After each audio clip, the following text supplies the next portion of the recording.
সত্যজিৎ রায়ের লেখা চেনা অচেনা কিছু গল্প দিয়ে তৈরি আমাদের এই সিরিজ অনবদ্য সত্যজিৎ। এই গল্পগুলো শুনে আপনাদের কেমন লাগলো প্লিজ কমেন্ট বক্সে গিয়ে কমেন্ট করে দেবেন।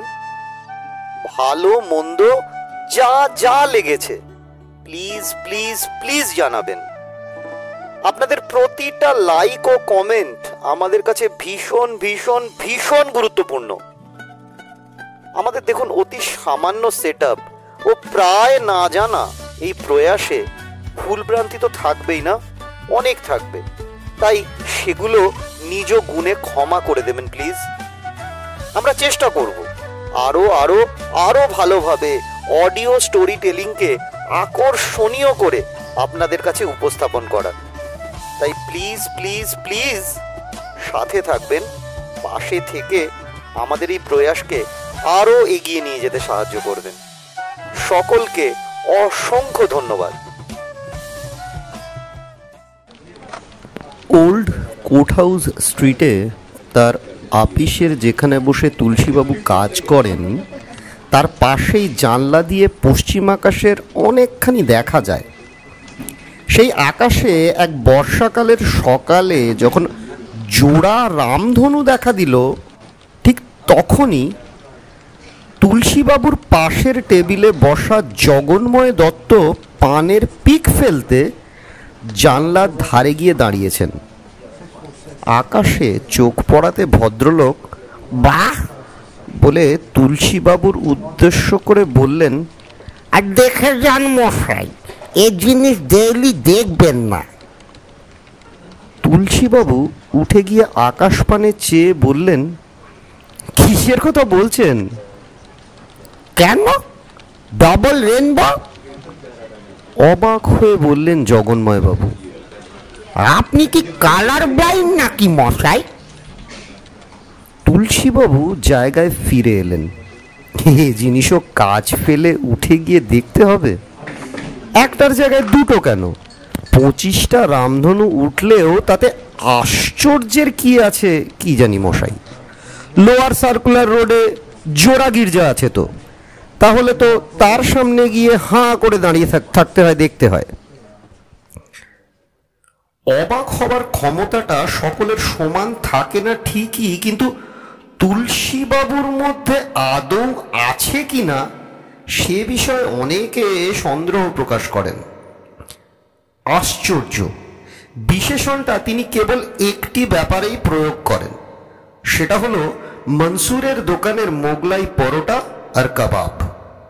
অবশ্য সে খবরটা তার সহকর্মী ও বন্ধু প্রদ্যোৎবাবু ছাড়া আর কেউ জানেন না। এমনি ধারা লোক বলেই হয়তো দণ্ডকারণ্যের জঙ্গলে কবিরাজি গাছগাছরা খুঁজতে গিয়ে একটা অতিকায় ডিমের সন্ধান পেয়েও তুলসীবাবু অবাক হলেন না। কবিরাজিটা তুলসীবাবু ধরেছেন বছর 15 হলো। বাবা ত্রৈলোক্য সেন ছিলেন নাম করা কবিরাজ। তুলসীবাবুর আসল রোজগার আরবাথনট কোম্পানির মধ্যপদস্থ কর্মচারী হিসাবে, কিন্তু পৈতৃক পেশাটাকে তিনি সম্পূর্ণ এড়াতে পারেননি।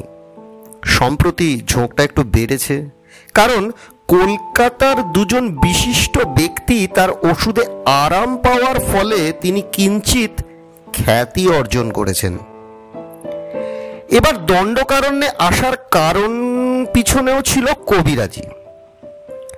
জগদলপুরের মাইল 30 উত্তরে এক পাহাড়ের গুহায় এক সাধু বাস করেন। তার সন্ধানে নাকি আশ্চর্য ভালো কবিরাজি ওষুধ আছে, এ খবর তুলসীবাবু কাগজে পড়েছেন। বিশেষত রক্তের চাপ কমানোর জন্য একটা ওষুধ আছে যেটা নাকি সর্পগন্ধার চেয়েও ভালো। তুলসীবাবু মাঝে মাঝে ব্লাড প্রেশারে ভোগেন, সর্পগন্ধায় বিশেষ কাজ দেয়নি, আর অ্যালোপ্যাথি হোমিওপ্যাথি তিনি মানেন না। এই অভিযানে তুলসীবাবুর সঙ্গে আছেন প্রদ্যোৎবাবু।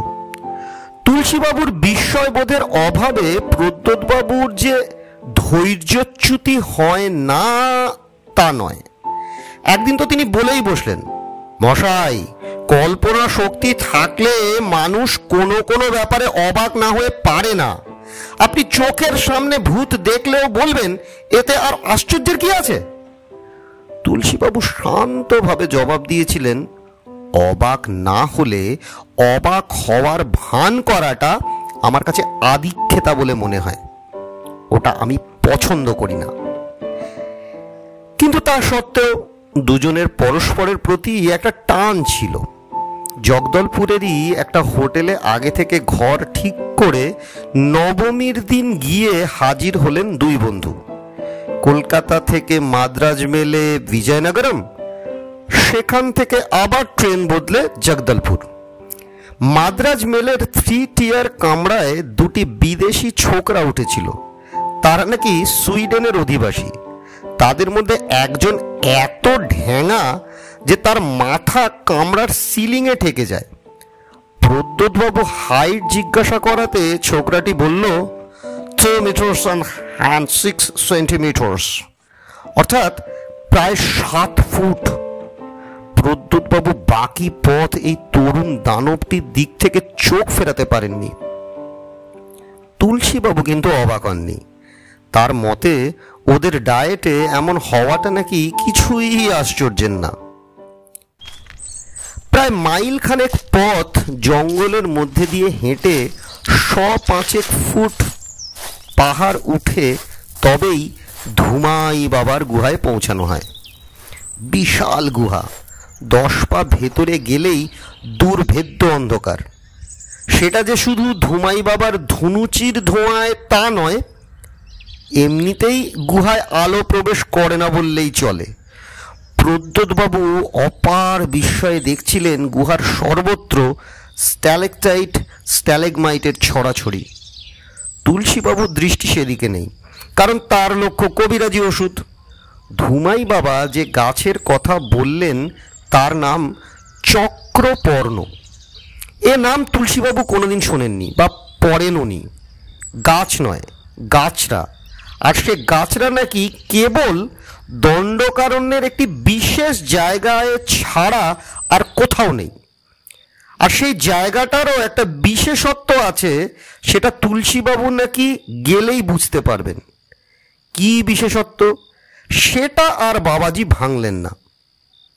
তবে কোন পথে কিভাবে সেখানে পৌঁছানো যায় সে বিষয়ে স্পষ্ট নির্দেশ দিয়ে দিলেন।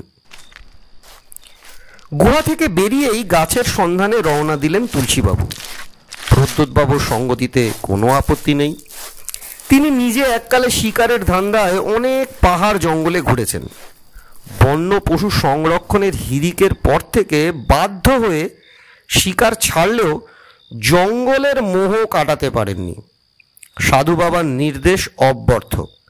8 ঘন্টা অনুসন্ধানের পরেই একটা নালা পড়ল, আর নালা পেরিয়ে মিনিট 3 মধ্যেই যেমন বর্ণনা ঠিক তেমনি একটা বাজ পড়ে ঝলসে যাওয়া নিম গাছের গুঁড়ি থেকে 7 পা দক্ষিণে চক্রপর্ণের সন্ধান পিলল। কোমর অবধি উঁচু গাছ, আধুলির সাইজের গোল পাতাগুলির মাঝখানে একটি করে গোলাপি চাকতি। এ কোথায় এলাম মশাই? প্রদ্যোৎবাবু মন্তব্য করলেন। কেন, কি হলো? এখানের অধিকাংশ গাছই দেখছি অচেনা, বললেন প্রদ্যোৎবাবু। আর জায়গাটা কিরম স্যাঁতস্যাঁতে, বনের বাকি অংশের সঙ্গে যেন কোনো মিলই নেই। পায়ের তলায় ভিজে ভিজে ঠেকছিল বটে তুলসীবাবুর, কিন্তু সেটা অস্বাভাবিক বলে মনে হবে কেন? কলকাতার শহরের মধ্যেই এ পাড়া ও পাড়ায় তাপমাত্রার ফারাক হয়। যেমন ভবানীপুরের চেয়ে টালিগঞ্জে শীত বেশি, তাহলে বনের এক অংশের সঙ্গে আর এক অংশের তফাৎ হবে না কেন? এ তো প্রকৃতির খেয়াল। তুলসীবাবু কাঁধ থেকে ঝোলা নামিয়ে গাছের দিকে উপুর হয়েছেন এমন সময় প্রদ্যোৎবাবু বিস্ময়সূচক প্রশ্ন তাকে বাঁধা দিল। ওটা আবার কি? তুলসীবাবু দেখেছেন জিনিসটা, কিন্তু গ্রাহ্য করেননি। বললেন, কিছুর ডিম টিম হবে আর কি। প্রদ্যোৎবাবু প্রথমে পাথর বলেই মনে হয়েছিল, কিন্তু একটু এগিয়ে যেতেই বুঝলেন ডিম ছাড়া আর কিচ্ছুই না, হলুদের ওপর চকলেটের ডোরা, তারই ফাঁকে ফাঁকে নীলের ছিটে ফোটা। এত বড় ডিম কিসের হতে পারে? ময়াল সাপটাপ নয় তো? ইতিমধ্যে তুলসীবাবু গাছের খানিকটা তার ঝোলায় পুরে নিয়েছেন। ডাল সমেত আরও কিছু পাতা নেবার ইচ্ছে ছিল, কিন্তু সেটা হলো না।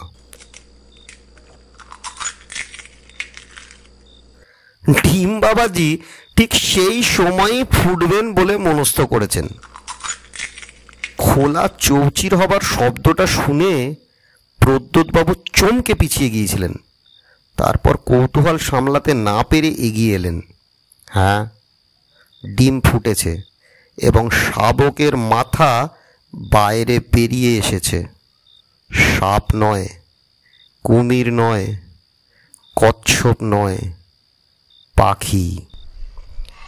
এবার ছানার সমস্ত শরীরটা বেরিয়ে এসে দুটো শীর্ণ ঠ্যাঙে ভর করে এদিক ওদিক চেয়ে দেখছে। আয়তন ডিমেরই অনুযায়ী, শাবক অবস্থাতেও দিব্যি একটা মুরগির সমান বড়। প্রদ্যোৎবাবু এককালে নিউ মার্কেটে পাখির সন্ধানে যাতায়াত ছিল।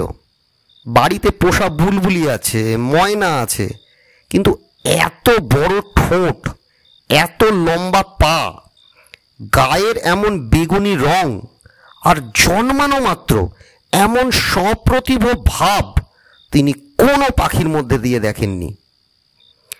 তুলসীবাবু কিন্তু ছানা সম্বন্ধে মনে কোনো কৌতূহল নেই। তিনি ইতিমধ্যে গাছের আরও বেশ খানিকটা অংশ ঝোলায় পুড়ে ফেলেছেন। প্রদ্যোৎবাবু এদিক ওদিক চেয়ে পাখিটার সম্বন্ধে একটা মন্তব্য না করে পারলেন না। আশ্চর্য, ছানা আছে অথচ মা নেই, বাপ নেই, অন্তত কাছাকাছির মধ্যে তো দেখছি না। ঢের আশ্চর্য হয়েছেন। ঝোলা কাঁধে নিয়ে বললেন তুলসীবাবু, 3টে বাজে, এরপর ঝপ করে সন্ধে হয়ে যাবে।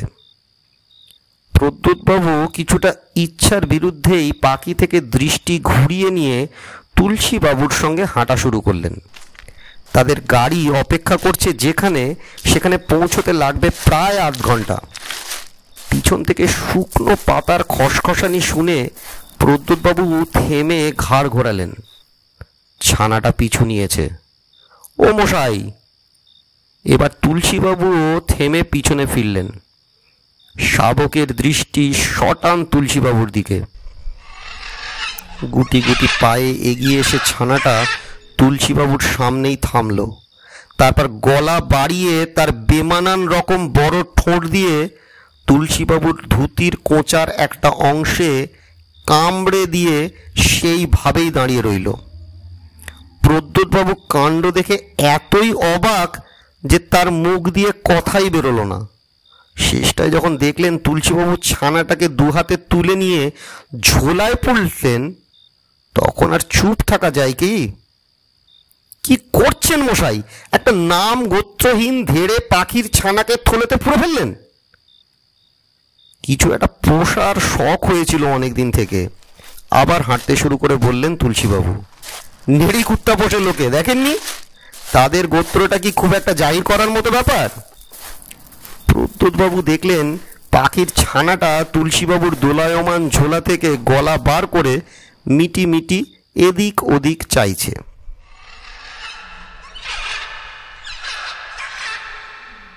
তুলসীবাবু থাকেন মসজিদ বাড়ি স্ট্রিটের দোতলার একটা ফ্ল্যাটে। একা মানুষ, একটি চাকর আছে নাম নটবর, আর জয়কেষ্ট বলে একটা রান্নার লোক। দোতলায় আরও একটি ফ্ল্যাট আছে, তাতে থাকেন নবরত্ন প্রেসের মালিক তড়িৎ সান্যাল। সান্যাল মশাইয়ের মেজাজ এমনিতেই খিটখিটে, তার উপর লোডশেডিংয়ে ছাপাখানায় বিস্তর ক্ষতি হচ্ছে বলে সবসময় কেমন যেন মারমুখ ভাব। 2 মাস হলো তুলসীবাবু দণ্ডকারণ্য থেকে ফিরেছেন, সঙ্গে পাখির ছানাটিও এসছে। আর আসার পরের দিন থেকে একটি তারের খাঁচা কিনে পাখিটিকে তার মধ্যে পুরে বারান্দার একটি কোণে রেখে দেওয়া হয়েছে। পাখিটির নামকরণ হয়েছে। তুলসীবাবু ম্যাট্রিকে সংস্কৃতে লেটার পেয়েছিলেন, তাই সংস্কৃত নামের ওপর তার একটা দুর্বলতা আছে। নাম রেখেছিলেন বৃহৎ চঞ্চু, শেষ পর্যন্ত সেটা চঞ্চুতে এসে দাঁড়িয়েছে।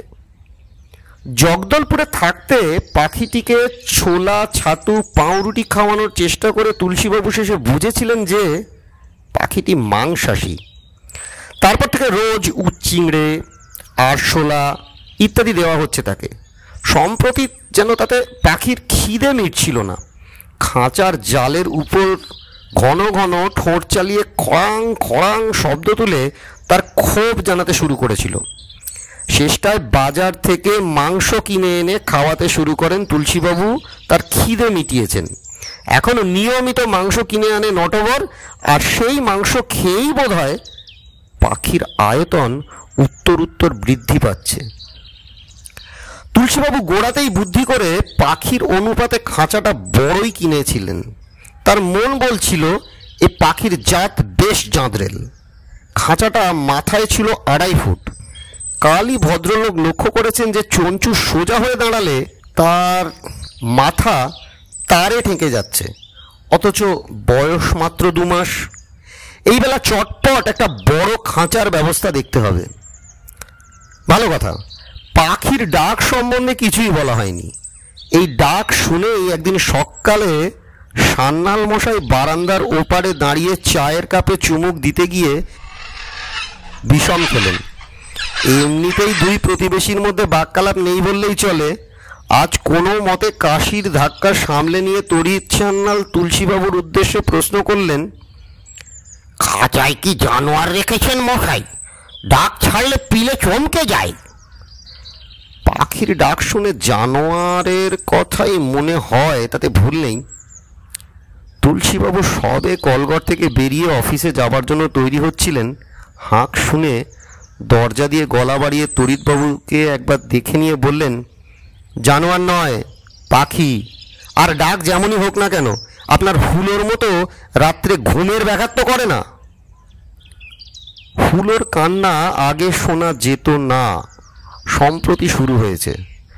তুলসীবাবুর পাল্টা জবাবে বাকযুদ্ধ আর এগোতে পারল না বটে, কিন্তু তড়িৎবাবুর গজগজানি থামল না। ভাগ্যিস খাঁচাটার থেকে তড়িৎবাবুর গণ্ডির বাইরে। পাখির চেহারা দেখলে ভদ্রলোকের প্রতিক্রিয়া কি হতো বলা শক্ত। এই চেহারা তুলসীবাবুকে বিস্মিত না করলেও তার বন্ধু প্রদ্যোৎবাবুকে করে বই কি। আগে অফিসের বাইরে দুজনের মধ্যে দেখা হতো কমই। মনসুরের দোকানে গিয়ে কাবাব পরোটা খাওয়াটা ছিল সপ্তাহে 1 দিনের ব্যাপার। প্রদ্যোৎবাবুর স্ত্রী আছে, 2টি ছেলে মেয়ে, বাপ মা ভাই বোন আছে, সংসারে অনেক দায় দায়িত্ব আছে। কিন্তু দণ্ডকারণ্য থেকে ফেরার পর থেকেই তার মনটা বারবার চলে যায় তুলসীবাবুর পাখির দিকে।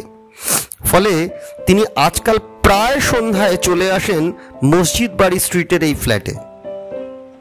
পাখির দ্রুত আয়তন বৃদ্ধির সঙ্গে তার চেহারার পরিবর্তনও প্রদ্যোৎবাবুকে বিস্মিত করে। এটা তুলসীবাবুর দৃষ্টি এড়ায় না, বা এড়ালেও তিনি এই নিয়ে কোনো উদ্বেগ প্রকাশ করেন না কেন সেটা তিনি বুঝতে পারেন না। কোনো পাখির চোখের চাহনি যে এত নির্মম হতে পারে সেটা প্রদ্যোৎবাবু ভাবতে পারেননি। চোখ দুটো হলদে, আর সেই চোখে একভাবে একই দিকে মিনিটের পর মিনিট চেয়ে থাকাটা তার ভারী অস্বস্তিকর বলে মনে হয়। পাখির দেহের সঙ্গে সঙ্গে ঠোঁটটিও স্বভাবতই বেড়ে চলেছে। কুচকুচে কালো মসৃণ ঠোঁট। ঈগলের ঠোঁটের সঙ্গে সাদৃশ্য আছে, তবে আয়তনে প্রায় 3 গুণ বড়।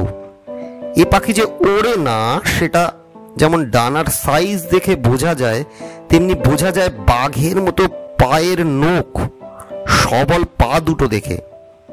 অনেক পরিচিত লোকের কাছে পাখির বর্ণনা দিয়েছেন প্রদ্যোৎবাবু, কিন্তু কেউই চিনতে পারেনি। আজ রবিবার, এক ভাইপোর একটি ক্যামেরা সঙ্গে নিয়ে এসেছেন প্রদ্যোৎবাবু। খাঁচার ভেতর আলো কম, তাই ফ্ল্যাশের প্রয়োজন। ছবি তোলার অভ্যাস ছিল এককালে, তার উপরই ভরসা করে খাঁচার সঙ্গে তাক করে ক্যামেরার শাটারটা টিপে দিলেন প্রদ্যোৎবাবু। ফ্ল্যাশের চমকের সঙ্গে সঙ্গেই পাখির আপত্তিসূচক চিৎকারে তাকে 3 হাত পিছিয়ে আসতে হলো। আর সেই মুহূর্তেই মনে হলো যে এর গলার স্বরটা রেকর্ড করে রাখা উচিত। উদ্দেশ্য আর কিছুই নয়, ছবি দেখিয়ে আর ডাক শুনিয়ে যদি পাখিটাকে চেনাতে সুবিধে হয়। এছাড়া প্রদ্যুৎবাবুর মনে একটা খচখচানি রয়ে গেছে, যেটা তুলসীবাবুর কাছে এখনো প্রকাশ করেননি।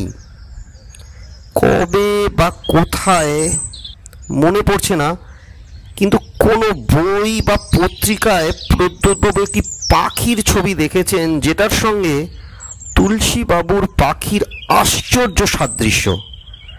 যদি কখনো সেই ছাপা ছবি আবার হাতে পড়ে তাহলে মিলিয়ে দেখতে সুবিধে হবে। ছবি তোলার পর চা খেতে খেতে তুলসীবাবু একটা কথা বললেন, যেটা আগে বলেননি। চঞ্চু আসার কিছুদিন পর থেকেই নাকি এ বাড়িতে আর কাক চড়ুই বসে না। খুব লাভ হয়েছে মশাই, বললেন তুলসীবাবু। চড়ুইগুলো যেখানে সেখানে বাসা করে উৎপাত করত, কাকে রান্নাঘর থেকে এটা সেটা সরিয়ে নিত, আজকাল ওসব বন্ধ। সত্যি বলছেন? প্রদ্যুৎবাবু যথারীতি অবাক। এই যে রইলেন এতক্ষণ, দেখলেন কোনো একটা অন্য কোনো পাখি? প্রদ্যুৎবাবু খেয়াল হলো যে সত্যিই দেখেননি, কিন্তু আপনার চাকর বাকর টিকে আছে, চঞ্চু বাবাজিকে বরদাস্ত করতে পারে তো? জয়কেষ্ট খাঁচার দিকে এগোয় টেগোয় না, বললেন তুলসীবাবু। তবে নটবর চিমটে করে মাংসের টুকরো ঢুকিয়ে দেয়, আর আপত্তি থাকলেও সে মুখে প্রকাশ করেনি। আর পাখি যদি দুষ্টুমি করে, আমি একবারটি গিয়ে দাঁড়ালেই সে বশ মেনে যায়। আপনি ছবি তুললেন কি কারণে? প্রদ্যুৎবাবু আসল কারণটা চেপে গেলেন, বললেন, কোনোদিন মোড়ে টোড়ে যদি যায়, একটা স্মৃতিচিহ্ন থাকা ভালো নয় কি? প্রদ্যুৎবাবু ছবি প্রিন্ট হয়ে গেল পরদিনই। তার মধ্যে থেকে ভালোটা নিয়ে 2টো এনলার্জ করিয়ে একটা অফিসে তুলসীবাবুকে দিলেন, অন্যটা নিয়ে গিয়ে হাজির হলেন মার্লেন স্ট্রিটে পক্ষীবিদ রণজয় সোমের বাড়ি। সম্প্রতি দেশ পত্রিকায় সিকিমের পাখি সম্বন্ধে একটি প্রবন্ধ লিখেছেন সোম সাহেব, কিন্তু তিনি পাখির ছবি দেখে চিনতে পারলেন না। কোথায় পাখিটা দেখা যায় জিজ্ঞাসা করাতে প্রদ্যুৎবাবু অম্লান বদনে মিথ্যে কথা বললেন। ছবিটা ওসাকা থেকে আমার এক বন্ধু পাঠিয়েছে, সেও নাকি পাখির নাম জানে না। তারিখটা ডায়েরিতে নোট করে রাখলেন তুলসীবাবু, 14 ফেব্রুয়ারি 1980। গত মাসেই কেনা 4.5 ফুট উঁচু নতুন খাঁচায় রাখা 3.5 ফুট উঁচু পোষা পাখি বৃহৎ চঞ্চু গতকাল মাঝরাতে একটা কাণ্ড করে বসেছে। একটা সন্দেহজনক শব্দে ঘুমটা ভেঙে গিয়েছিল তুলসীবাবুর। ঘুম ভাঙার মিনিট খানেকের মধ্যেই শব্দটা থেমে গেল। তারপর সব নিস্তব্ধ। মন থেকে সন্দেহটা গেল না। তুলসীবাবু মশারিটা তুলে খাট থেকে নেমে পড়লেন। জানলা দিয়ে জ্যোৎস্না এসে পড়ছে ঘরের মেঝেতে। তার আলোতে চটি জোড়ায় পা গলিয়ে নিয়ে বেরিয়ে পড়লেন বারান্দায়। টর্চের আলো খাঁচাটার উপর পড়তেই দেখলেন নতুন খাঁচার মজবুত তার ছিঁড়ে দিব্যি একটা বেরোনোর পথ তৈরি হয়ে গেছে। খাঁচাও বেশি খালি। টর্চের আলো ঘুরে গেল বারান্দার উল্টো দিকে। চঞ্চু নেই। সামনে সিঁড়ির মুখটাতে বারান্দায় ডাইনে ঘুরে চলে গেছে তড়িৎবাবুর ঘরের দিকে একটা শব্দ। তুলসীবাবু রুদ্ধশ্বাসে বারান্দার মোড়ে গিয়ে আলো ফেললেন বিপরীত দিকে। যা ভেবেছিলেন তাই। তড়িৎবাবুর হুলো চঞ্চুর ডাক সাইডে ঠোঁটের মধ্যে অসহায়ভাবে বন্দি। মেঝেতে টর্চের আলোয় যেটা চিকচিক করছে সেটা রক্ত ছাড়া আর কিছুই নয়। তবে হুলোটা এখনো জ্যান্ত, সেটা তার 4 পায়ের ছটফটানি থেকেই বোঝা যাচ্ছে। আশ্চর্য এই যে আলো চোখে পড়া আর তুলসী বাবুর ধমকের সুরে চঞ্চু বলার সঙ্গে সঙ্গে পাখি ঠোঁট ফাঁক করে হুলোটাকে মাটিতে ফেলে দিল।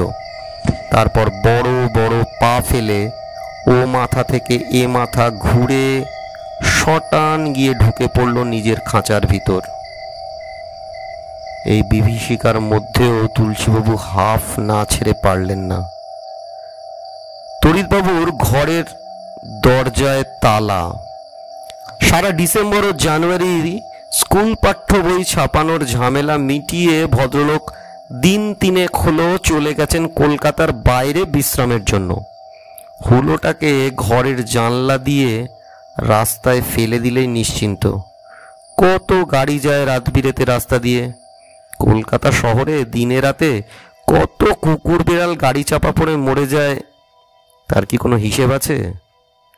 বাকি রাতটা ঘুম হলো না তুলসীবাবুর। পরদিন সকাল অফিসে গিয়ে ঘণ্টাখানেক কাটিয়ে ছুটি নিয়ে রেলওয়ের বুকিং হাউসে চলে গেলেন।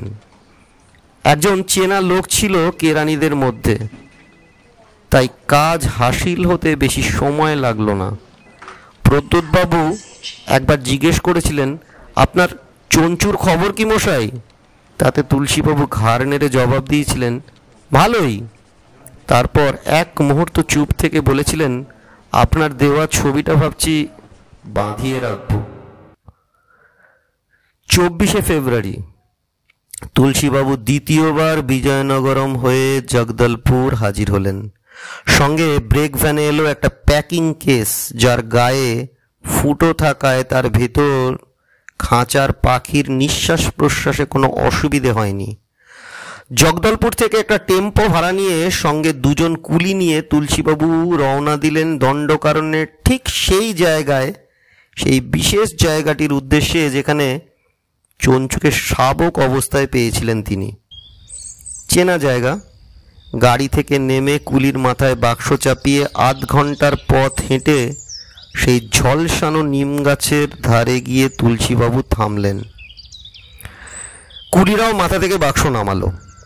তাদের আগে থেকেই ভালো বকশিস দেওয়া ছিল আর বলা ছিল যে প্যাকিং কেসটা তাদের খুলতে হবে।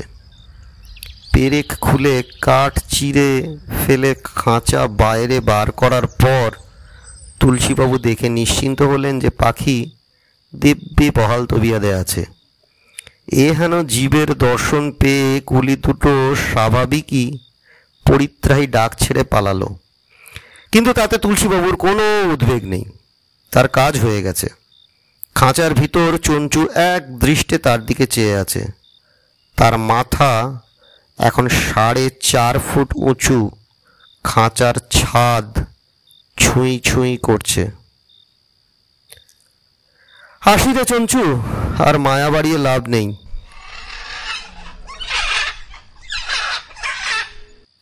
তুলসীবাবু একটা ছোট্ট দীর্ঘশ্বাস ফেলে টেম্পোর উদ্দেশ্যে রওনা দিলেন।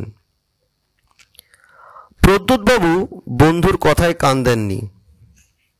তুলসীবাবু কোথায় যাচ্ছেন আপিসে কাউকে বলে যাননি, এমনকি প্রদ্যোৎবাবুকেও নয়। পাওনা থেকে 5 দিন ছুটি নিয়ে মাঝ সপ্তাহে বেরিয়ে পড়ে সোমবার আবার আপিসে হাজিরা দেবার পর প্রদ্যোৎবাবু স্বাভাবিকভাবে জিজ্ঞাসা করলেন, এই আকস্মাৎ অন্তর্ধানের কারণ? তুলসীবাবু সংক্ষেপে জানালেন, নৈহাটিতে তার এক ভাগ্নির বিয়ে ছিল। এর দিন 15 পর প্রদ্যোৎবাবু একদিন তার বন্ধুর বাড়িতে গিয়ে খাঁচা সমেত পাখি উধাও দেখে ভারী অবাক হলেন। জিজ্ঞাসা করে উত্তর পেলেন, পাখি আর নেই। প্রদ্যোৎবাবুর মনটা খচখচ করে উঠল। তিনি নেহাতি হালকাভাবে বলেছিলেন যে পাখি মরে যাবার কথা। এভাবে এই এত অল্প দিনের মধ্যেই কথাটা ফলে যাবে সেটা তিনি ভাবতে পারেননি। দেওয়ালে তারই তোলা চঞ্চুর ছবি টাঙানো রয়েছে। তুলসীবাবুও কেমন জানি নিঝুম ভাব। সব মিলিয়ে প্রদ্যোৎবাবুর মনটা খারাপ হয়ে গেল। যদিও বন্ধুর মনে কিছুটা ফুর্তি আনা যায়, তাই বললেন, অনেকদিন মনসুরে যাওয়া হয়নি মশাই, চলুন কাবাব খেয়ে আসি। ওসবে আর রুচি নেই, বললেন তুলসীবাবু। প্রদ্যোৎবাবু আকাশ থেকে পড়লেন, সে কি মশাই, কাবাবে অরুচি? আপনার কি শরীর টরীর খারাপ হলো নাকি? আপনার তো এত রকম ওষুধ জানা আছে, একটা কিছু খান।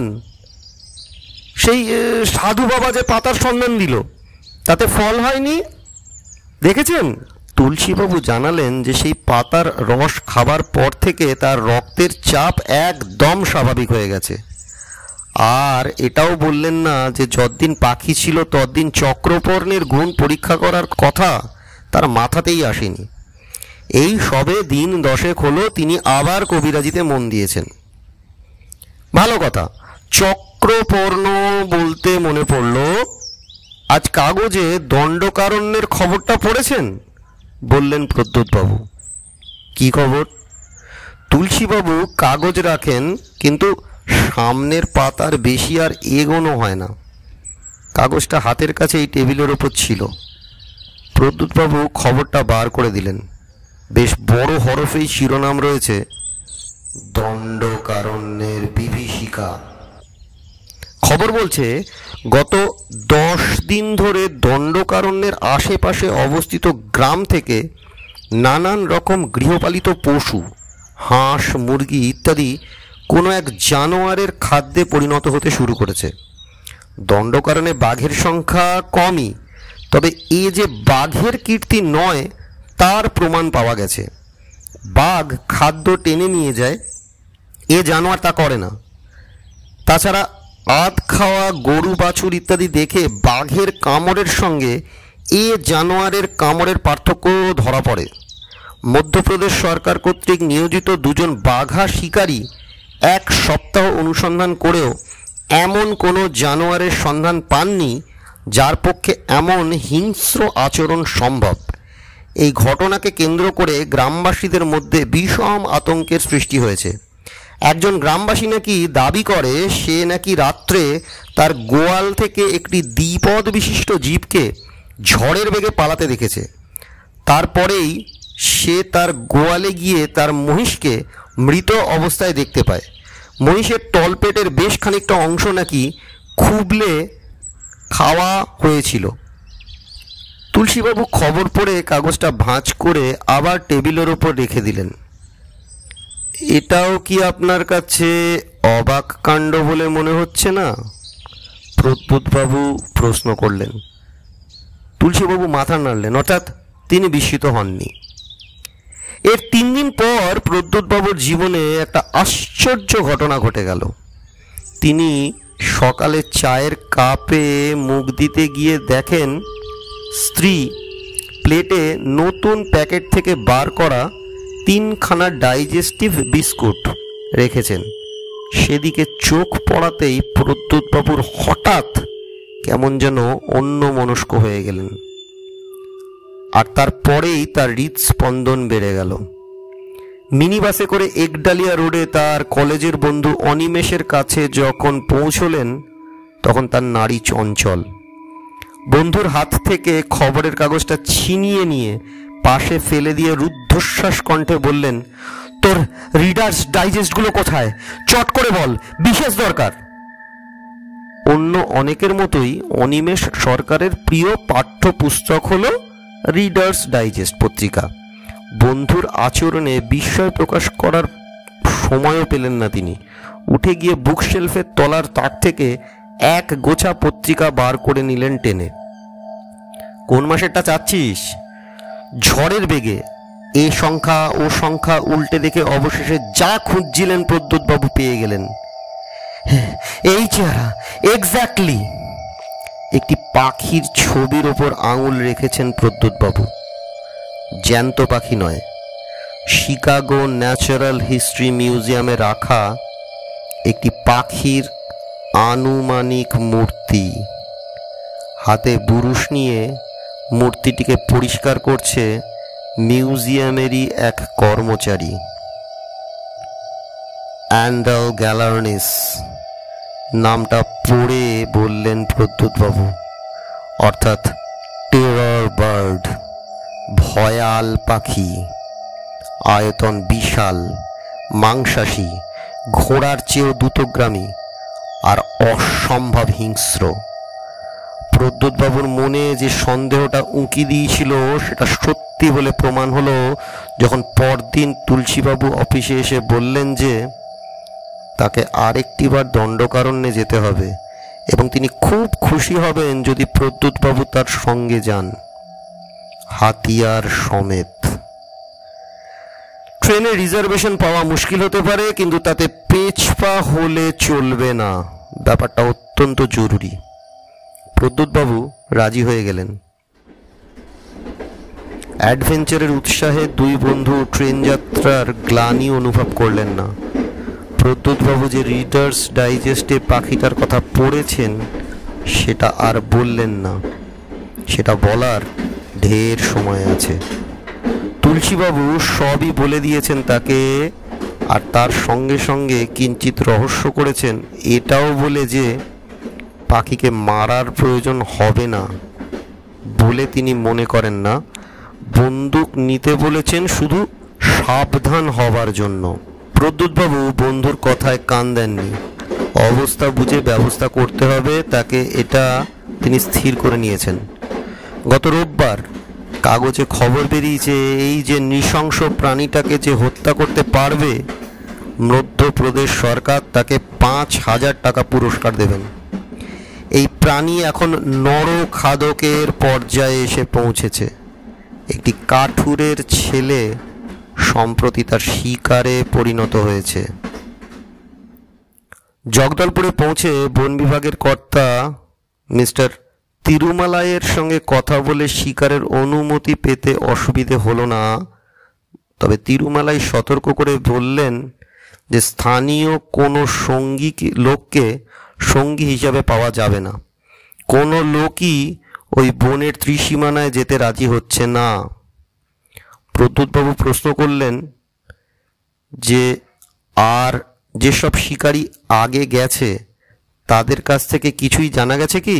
তিরুমালাই গম্ভীর হয়ে গেলেন, বললেন, এ পর্যন্ত 4 জন শিকারী প্রাণীটির সন্ধানে গিয়েছিল। প্রথম 3 জন বিফল হয়ে ফিরে এসেছে, 4র্থ জন ফেরেননি। ফেরেননি? না, তারপর থেকে আর কেউ যেতে চাচ্ছে না। আপনারাও যাবেন কিনা সেটা ভালো করে ভেবে দেখুন। প্রদ্যোৎবাবুর গলা শুকিয়ে গিয়েছিল, কিন্তু তুলসীবাবুর শান্ত ভাব দেখে তিনি জোর করে মনে সাহস ফিরিয়ে আনলেন। বললেন, আমরা তাও যাব। এবারে হাঁটতে হলো আরও বেশি, কারণ ট্যাক্সিওয়ালা মেন রোড ছেড়ে বনের ভেতরের রাস্তা দিয়ে যেতেই রাজি হলো না। কারণ তুলসীবাবুর দৃঢ় বিশ্বাস ঘন্টা 2-এর মধ্যেই কাজ হয়ে যাবে। 50 টাকা বকশিস দেওয়া হবে শুনে ট্যাক্সি সেই সময়টুকুর জন্য অপেক্ষা করতে রাজি হলো। দুই বন্ধু গাড়ি থেকে নেমে বনের সেই বিশেষ অংশটির উদ্দেশ্যে রওনা দিলেন। বসন্তকাল, তাই বনের চেহারা বদলে গেছে। গাছপালা সবই ঋতুর নিয়ম মেনে চলছে। কচি সবুজে চারদিক ছেয়ে গেছে, কিন্তু আশ্চর্য এই যে পাখির ডাক একেবারেই নেই।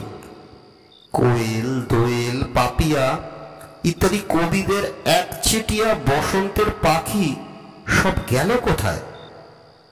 তুলসীবাবুর কাঁধেও এবারেও তার ঝোলা, তাতে একটি খবরের কাগজের মোড়ক রয়েছে, সেটা প্রদ্যোৎবাবু জানেন, কিন্তু তাতে কি আছে জানেন না। তুলসীবাবু ভোরে উঠে বেরিয়েছিলেন, কিন্তু কোথায় গিয়েছিলেন সেটা জিজ্ঞাসা করা হয়নি। প্রদ্যোৎবাবুর নিজের সঙ্গে রয়েছে তার বন্দুক ও টোটা। গতবারের তুলনায় আগাছা কম থাকাতে বনের মধ্যে দৃষ্টি অনেক দূর পর্যন্ত যাচ্ছে। তাই একটা দেবদারু গাছের পিছনে উপুড় হয়ে পড়ে থাকা পা ছড়ানো মানুষটির দেহটাকে বেশ দূর থেকেই দেখতে পেলেন প্রদ্যোৎবাবু। তুলসীবাবু দেখেননি। প্রদ্যোৎবাবু থেমে ইশারা করায় তাকেও থামতে হলো। প্রদ্যোৎবাবু বন্দুকটাকে শক্ত করে বাগিয়ে ধরে এগিয়ে গেলেন দেহটার দিকে। তুলসীবাবুর ভাব দেখে মনে হলো এ ব্যাপারে তার বিশেষ কৌতূহল নেই। অর্ধেক পথ গিয়ে প্রদ্যোৎবাবু ফিরে এলেন। আপনি ফ্যাকাশে হয়ে গেলেন যে মশাই, বললেন তুলসীবাবু। এ তো সেই চতুর্থ শিকারী। তাই হবে, ধরা গলায় বললেন প্রত্যুৎবাবু। তবে লাশ শনাক্ত করা মুশকিল হবে, মুন্ডুটাই নেই। বাকি পথটা দুজনে কেউই কথা বললেন না। সেই নিম গাছটার কাছে পৌঁছতে লাগলো 1 ঘন্টা, অর্থাৎ মাইল 3 হাঁটতে হয়েছে। প্রত্যুৎবাবু দেখলেন চক্রপর্ণের গাছটা ডালপালা গজিয়ে আবার আগের মতো চেহারায় এসে দাঁড়িয়েছে। চঞ্চু, চঞ্চু! প্রত্যুৎবাবুর এই সংকটের মুহূর্তেও হাসি পেল, কিন্তু তারপরে মনে হলো তুলসীবাবুর পক্ষে এটাই স্বাভাবিক। এই রাক্ষুসে পাখি যে তার পোষ মেনেছিল সেটা তো তিনি নিজেই দেখেছেন। বনের পূর্ব দিকের পাহাড় থেকে বারবার তুলসীবাবুর ডাক প্রতিধ্বনিত হতে লাগলো। চঞ্চু, চঞ্চু, চঞ্চু! মিনিট 5 ডাকার পর প্রত্যুৎবাবু দেখলেন যে বেশ দূরে গাছপালার ঝোপঝাড়ের ফাঁক দিয়ে কি যেন একটা তাদের দিকে এগিয়ে আসছে, এবং এতই দ্রুত গতিতে যে তার আয়তন প্রতি মুহূর্তেই বেড়ে চলেছে। এবার আর সন্দেহের কোনো কারণ নেই, ইনি সেই ভয়াল পাখি। প্রত্যুৎবাবু অনুভব করলেন তার হাতের বন্দুকটা হঠাৎ যেন ভারী বলে মনে হচ্ছে। প্রয়োজন ওটা ব্যবহার করতে পারবেন কি? চঞ্চু গতি কমিয়ে একটা ঝোপ ভেদ করে বড় বড় পা ফেলে এগিয়ে এলো। অ্যান্ডাল গ্যালারনিস নামটা মনে থাকবে প্রত্যুৎবাবুর। মানুষের সমান উঁচু পাখি। উট পাখিও লম্বা হয়, তবে সেটা প্রধানত তার গলার জন্য। এ পাখির পিঠই তুলসীবাবুর মাথা ছাড়িয়ে গেছে, অর্থাৎ 1 মাসে পাখির উচ্চতা বেড়েছে প্রায় 1.5 ফুট। গায়ের রঙও বদলেছে, বেগুনির ওপর কালোর ছোপ ধরেছে, আর জ্বলন্ত হলুদ চোখের ওই দৃষ্টি পাখির খাঁচাবন্দি অবস্থায় প্রত্যুৎবাবু সহ্য করতে অসুবিধে হয়নি, কিন্তু এখন সে চোখের দিকে চাওয়া যায় না। পাখির দৃষ্টি সটান তার প্রাক্তন মালিকের দিকে। পাখিটি কি করবে জানা নেই। তার স্থির নিশ্চল ভাব আক্রমণের আগের অবস্থা হতে পারে মনে করেই বোধহয় প্রত্যুৎবাবু কাঁপা হাতে ধরা বন্দুকটা খানিকটা উঁচিয়ে ধরে উঠতে যাচ্ছিলেন। ওঠা মাত্র পাখির দৃষ্টি বন্দুকের দিকে ঘুরল, এবং তারপরই প্রত্যুৎবাবু শিউরে উঠে দেখলেন যে পাখির গায়ের প্রতিটি পালক উঁচিয়ে তার আকৃতি আরো 100 গুণে ভয়াবহ করে তুলেছে। ওটা নামিয়ে ফেলুন, চাপা ধমকের সুরে বললেন তুলসীবাবু। প্রত্যুৎবাবুর হাত নেমে এলো, আর সঙ্গে সঙ্গে পাখির পালকও নেমে এলো। তার দৃষ্টিও আবার ঘুরে গেল তুলসীবাবুর দিকে। তোর পেটে জায়গা আছে কিনা জানি না, তবে আমি দিচ্ছি বলে যদি খাস। তুলসীবাবু ঝোলা থেকে ঠোঙাটা বের করে আগে থেকেই রেখেছিলেন। এবার তাতে একটা ঝাঁকুনি দেওয়াতে একটা বেশ বড় মাংসের খণ্ড ছিটকে বেরিয়ে এসে পড়ল পাখিটার সামনে গিয়ে। অনেক লজ্জা দিয়েছিস আমাকে, আর দিস না। প্রত্যুৎবাবু অবাক হয়ে দেখলেন যে পাখিটি ঘাড় নিচু করে ঠোঁট দিয়ে মাটি থেকে মাংস খণ্ড তুলে নিয়ে তার মুখে পুরল। এবার সত্যি গুড ভাই। তুলসীবাবু ঘুরলেন। প্রত্যুৎবাবু চট করে পাখির দিক থেকে পিঠ করার সাহস না পেয়ে কিছুক্ষণ পিছু হাঁটলেন। তারপর পাখি এগোচ্ছে না বা আক্রমণ করার কোনো লক্ষণ দেখাচ্ছে না দেখে ঘুরে গিয়ে স্বাভাবিকভাবে হাঁটা শুরু করলেন। দণ্ডকারণ্যের রাক্ষসে প্রাণীর অত্যাচারের রহস্যজনকভাবে থেমে যাওয়ার খবর কাগজে বেরোলো 3-7 পরে।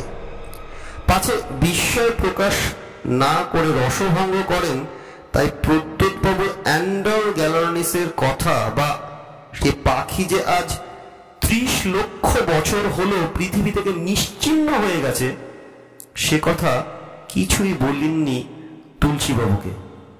আজ খবরটা পড়ে আপিসে এসে তাকে আসতেই তার বন্ধুর কাছে এসে বললেন, আমার মন বলছে আপনি এ রহস্যের উদ্ঘাটন করতে পারেন। আমি তো মশাই অথই জলে। ব্যাপারটা কিছুই না, কাজ বন্ধ না করেই বললেন তুলসীবাবু, মাংসের সঙ্গে ওষুধ মেশানো ছিল। ওষুধ? চক্রপর্ণের রস, বললেন তুলসীবাবু, আমিষ ছাড়ায়, যেমন আমাকে ছাড়িয়েছে। এতক্ষণ আপনারা শুনছিলেন সত্যজিৎ রায়ের রচিত বৃহৎ চঞ্চু। এই গল্পের প্রধান চরিত্রগুলি তুলসীবাবু, প্রদ্যুৎবাবু, মিস্টার তিরুমালাই এবং বৃহৎ চঞ্চু। গল্পের সূত্রধর এবং গল্প পাঠ এবং সমস্ত প্রধান চরিত্রে আমাদের সম্মানীয় পিনাকি বোস মহাশয়। ধন্যবাদ।